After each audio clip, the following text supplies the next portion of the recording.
विद्यार्थियों, तोड़ती पत्थर चैप्टर हमने बहुत अच्छी तरह पढ़ लिया है। हमने एक एक पंक्तियों को आपके अर्थ अर्थात सारांश या भावार्थ के रूप में हमने समझाए हैं।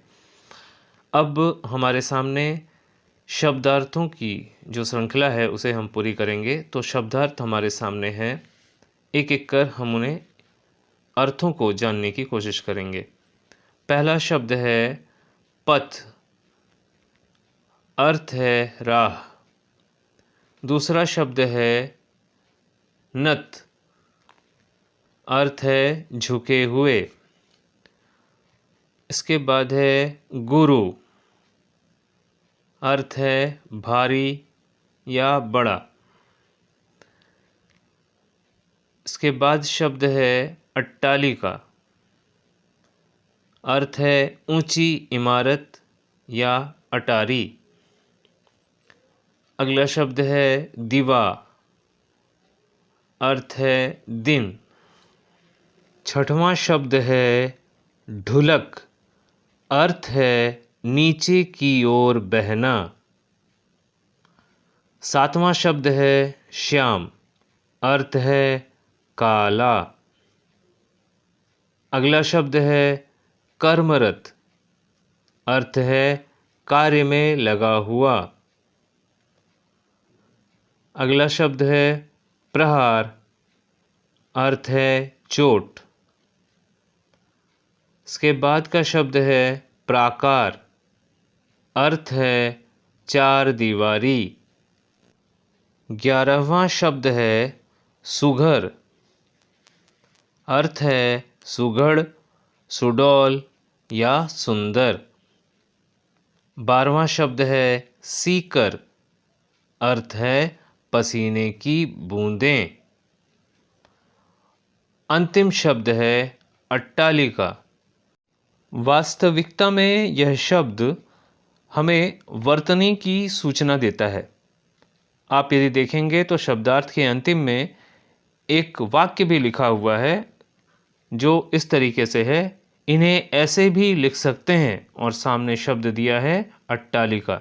अर्थात यह अट्टालिका शब्द दो वर्तनी का सूचक है। आप एक हलंत लगाकर इसे अट्टालिका भी लिख सकते हैं, या फिर जो पुरानी वर्तनी थी, जो मानक भाषा नहीं थी, वह एक वर्तनी का स्वरूप भी यहाँ पर दिया हुआ है। और अट्टालिका इस प्रकार दो शब्द दोनों ही अट्टालिका ही हैं, लेकिन वर्तनी का स्वरूप अलग अलग है।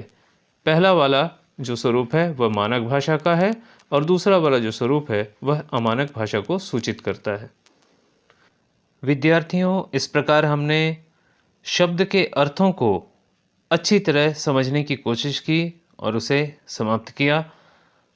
अब इन शब्दों के अर्थों को जानने के पश्चात हम संकलनात्मक एवं रचनात्मक मूल्यांकन की तरफ अग्रसर होंगे।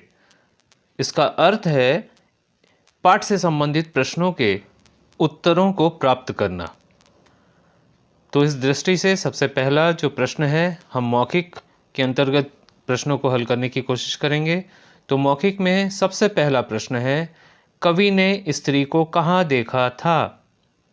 उत्तर है, कवि ने स्त्री को इलाहाबाद के पथ पर देखा था। पाठ का अगला प्रश्न है, ख, स्त्री धूप में क्यों बैठी थी?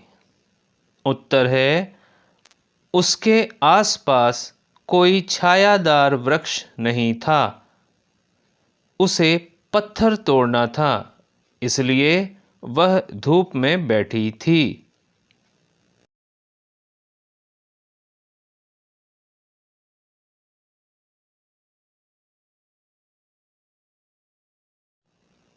अब हम लिखित प्रश्नों को हल करने की कोशिश करेंगे।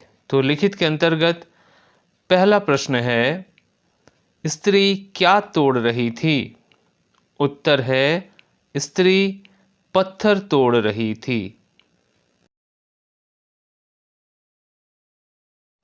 अगला प्रश्न ख है, कविता में कौन से मौसम का वर्णन किया गया है? उत्तर है, कविता में गर्मी के मौसम का वर्णन किया गया है। ग अगला प्रश्न है, स्त्री के हाथ में क्या था? उत्तर है, स्त्री के हाथ में भारी हथौड़ा था।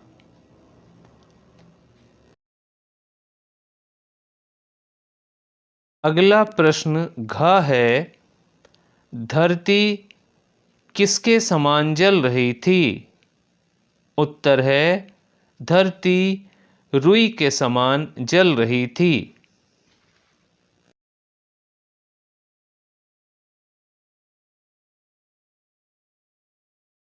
अगला प्रश्न है, मजदूर स्त्री के माथे से क्या बह रहा था? उत्तर है, मजदूर स्त्री के माथे से पसीना बह रहा था। विद्यार्थियों, इस तरीके से हमने अति लघुत्तरीय प्रश्न जो लिखित के अंतर्गत थे उन्हें हमने पूरा किया। अब हम लघुत्तरीय प्रश्न की ओर आगे बढ़ेंगे। तो पहला प्रश्न है, स्त्री क्या कर रही थी? उत्तर है, स्त्री किसी पेड़ की छांव की लालसा के बिना गर्मी की चिलचिलाती धूप में बैठकर अपने कार्य में कर्मरत होकर पत्थर तोड़ रही थी।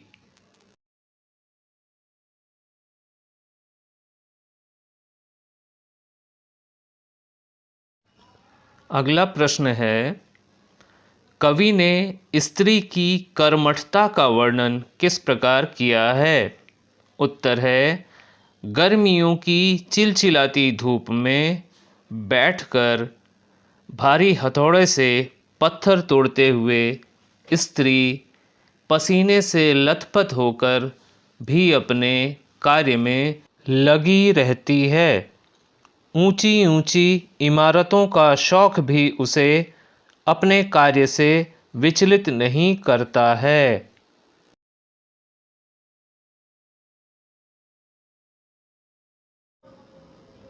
अगला प्रश्न है, इस कविता से क्या संदेश मिलता है? उत्तर है, इस कविता से यह संदेश मिलता है कि मज़दूरों को समाज में सम्मान की दृष्टि से देखा जाना चाहिए, क्योंकि इनके मेहनत के बल पर ही बहुमंजिली इमारतों का निर्माण होता है एवं मनुष्य आरामदायक जीवन जीने की सुविधाएं प्राप्त कर पाता है। विद्यार्थियों, इसके बाद हम वस्तुनिष्ठ प्रश्न जो कि बहुविकल्पी प्रश्न होते हैं उनको हल करने की कोशिश करेंगे। तो सबसे पहला प्रश्न है, कवि ने किसे पत्थर तोड़ते हुए देखा था? तो सही विकल्प है स्त्री को।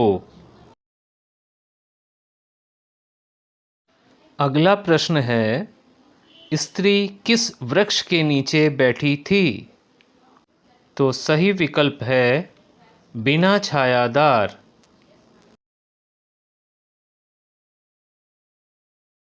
अगला प्रश्न है, स्त्री का मन किसमें लगा हुआ था? सही विकल्प है कार्य में।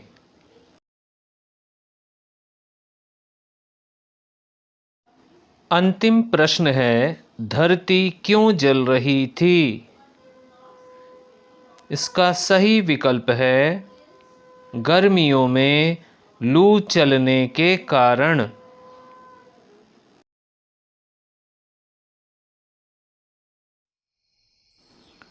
विद्यार्थियों, इस अंतिम प्रश्न के साथ आज का यह वीडियो समाप्त होता है। आप सभी ने तोड़ती पत्थर जितने भी प्रश्नोत्तर हैं इससे संबंधित पाठ के सभी प्रश्नों को आपने ठीक तरीके से हल कर लिया होगा, इसी उम्मीद के साथ में हम आपसे विदा लेते हैं। फिर नए वीडियो में आपसे मुलाकात होगी। जो हमारे इस वीडियो के लिए नए हैं उनसे अनुरोध है कि हमारे इस ज्ञान ज्योति चैनल को सब्सक्राइब कर बेल आइकन को अवश्य प्रेस करें, ताकि आने वाली जो आपकी नोटिफिकेशंस हैं वीडियो की आसानी से आपको प्राप्त हो जाए। साथ ही साथ आप इसे लाइक, शेयर और कमेंट भी कर सकते हैं। Thank you to all my viewers. Take care and bye bye.